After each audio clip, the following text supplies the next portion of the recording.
చిత్తూరు జిల్లా కుప్పం నియోజకవర్గం నుంచి రామకుప్పం మండలానికి చెందిన ఎంపీటీసీలు,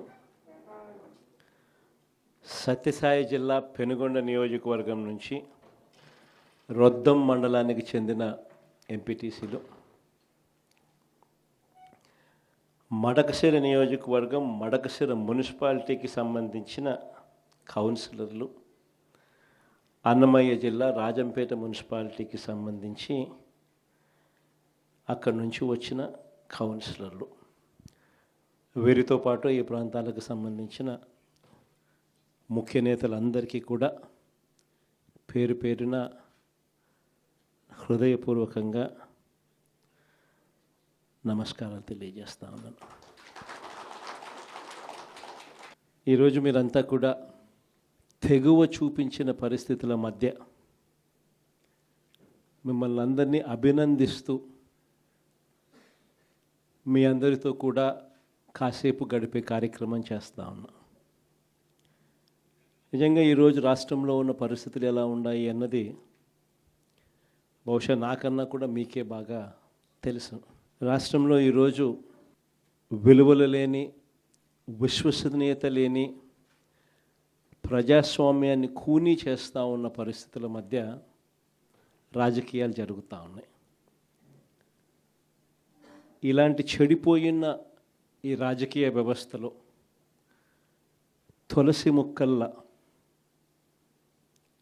ఎంపీటీసీలమైన, జెడ్పీటీసీలమైన, కౌన్సిలర్లమైన అయ్యా చంద్రబాబు మమ్మల్ని చూసి నేర్చుకో రాజకీయాలు ఎలా చేయాలి అని చెప్పి తెగువ చూపించి రాజకీయాలకు అర్థం చెప్పి గట్టిగా నిలబడిన మీ అందరికీ కూడా మీ జగన్ హ్యాట్స్ ఆఫ్ చెప్తూ సెల్యూట్ చేస్తా ఉన్నాను.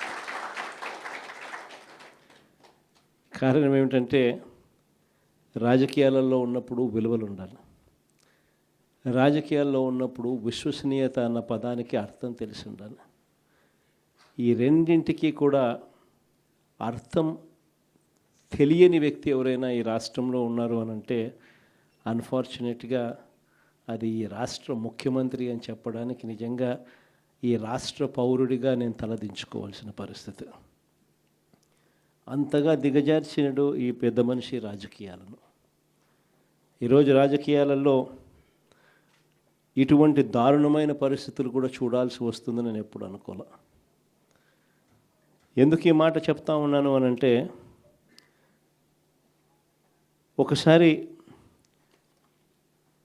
ఈ రామకుప్పానికి సంబంధించి చంద్రబాబు నాయుడు గారి సొంత నియోజకవర్గం, ఈ రామకుప్పానికి సంబంధించి ఎంపీటీసీకి సంబంధించిన ఒక కేస్ స్టడీ, ఒక ఎంపీపీ చనిపోయిన పరిస్థితుల మధ్య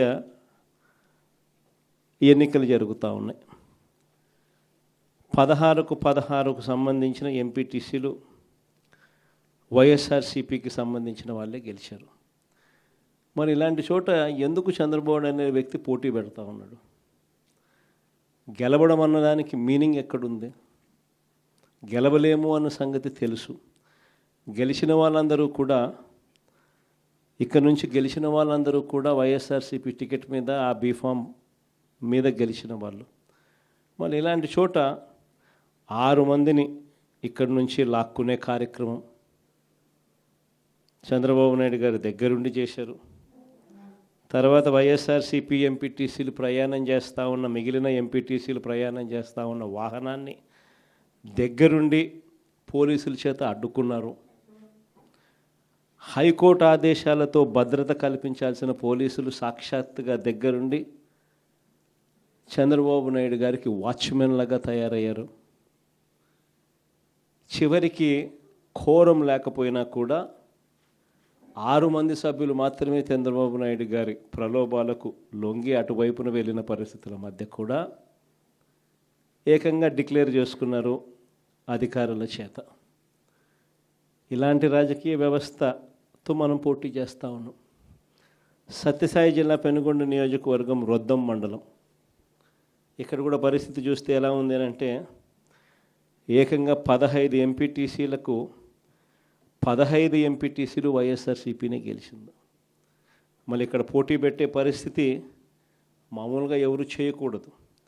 ఇక్కడ కూడా ఎంపీపీ చనిపోయిన పరిస్థితుల మధ్య ఇక్కడ ఎంపీపీని ఎన్నుకునే ఉప ఎన్నిక జరుగుతూ ఉంది. ఇక్కడ కూడా తారుమారు చేయడానికి చాలా కష్టపడ్డాడు. దగ్గరుండి చంద్రబాబు నాయుడు గారే తన కుప్పంలో ఇలాంటి దిక్కుమాలిన రాజకీయాలు తానే చేస్తూ రాష్ట్రంలో ఉన్న అన్ని ప్రాంతాలకు కూడా ఇదే మాదిరిగా మీరు కూడా రాజకీయాలు చేయండి అని చెప్పి తానే దిక్సూచిగా నిలుస్తూ తానే ఇలాంటి చెడిపోయిన రాజకీయాలను ప్రేరేపిస్తూ ఉన్నాడు. సత్యసాయి జిల్లా మడకశిర మున్సిపాలిటీ 20 మంది ఇక్కడ నుంచి కౌన్సిలర్లు, వైఎస్ఆర్సీపీకి సంబంధించి 15 మంది గెలిచారు. చంద్రబాబు నాయుడు గారికి సంబంధించి 5 మంది మాత్రమే గెలిచారు. పాపం ఎస్సీ కాన్స్టిట్యున్సీ లక్కప్ప లాంటి పాపం ఒక చిన్న కార్యకర్త అక్కడ నుంచి మన పార్టీ తరఫున ఎమ్మెల్యేగా నేను ఎస్సీ కాన్స్టిట్యున్సీ ఇలాంటి చోట కూడా ప్రలోభాలు పెట్టి ఆ కౌన్సిలర్లను లాగాలి అని చెప్పి విశ్వ ప్రయత్నం చేస్తూ ఉన్నాడు అని అంటే రాష్ట్ర చరిత్రలో ఎవడు ఉండడు ముఖ్యమంత్రి స్థానంలో.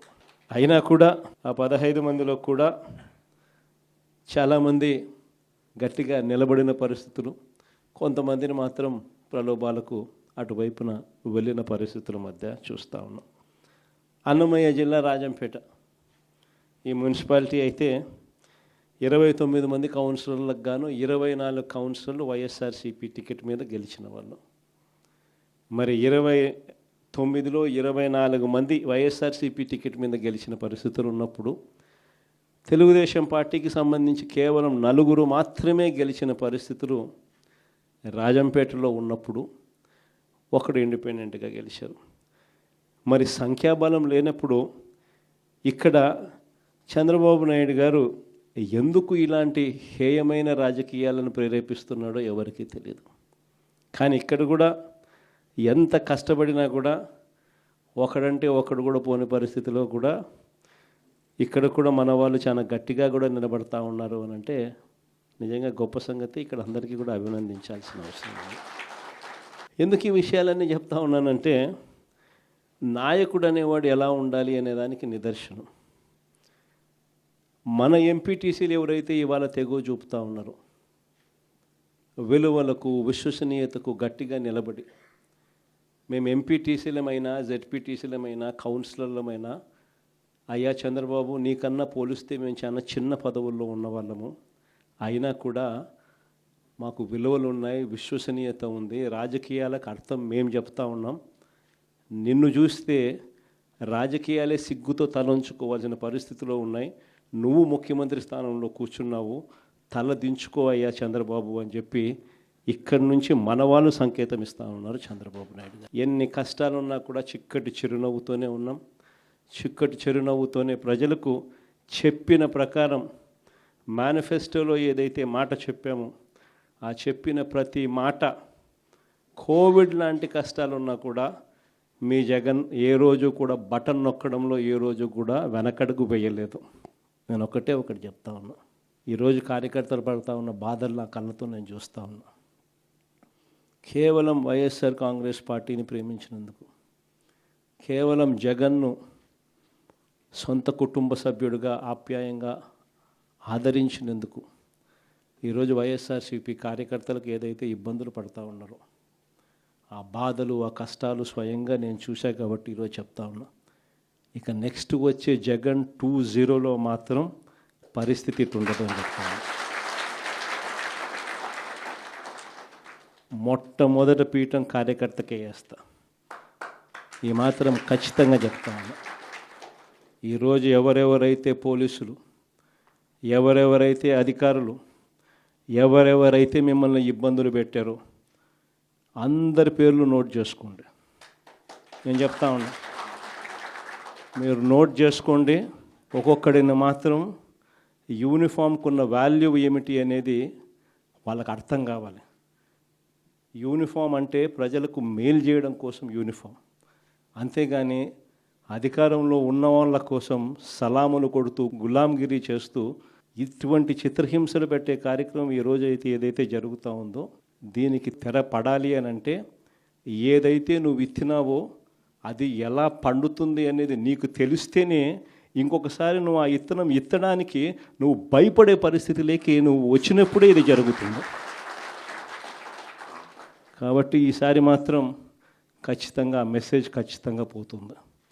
ఎవడెవడైతే అధికారి, ఎవడెవడైతే వైఎస్ఆర్సీపీ కార్యకర్తను ఎవడెవడైతే ఇబ్బంది పెట్టాడో వాళ్ళందరినీ కూడా చూస్తూ ఊరుకోము. చట్టం మీద దోషులుగా నిలబెడతాము. ఒకవేళ వాళ్ళు రిటైర్ అయిపోయి వెళ్ళిపోయినా, లేకపోతే వాళ్ళు దేశం విడిచిపెట్టిపోయి ఉన్నా కూడా ఎవరిని వదిలిపెట్టం. సప్త సముద్రాల అవతలున్నా కూడా అందరినీ కూడా పిలిపించే కార్యక్రమం చేస్తాం. పిలిపించిన తర్వాత సినిమా మామూలుగా ఉండదు. సినిమా మాత్రం అదో లెవెల్లో ఉంటుంది. సినిమా మాత్రం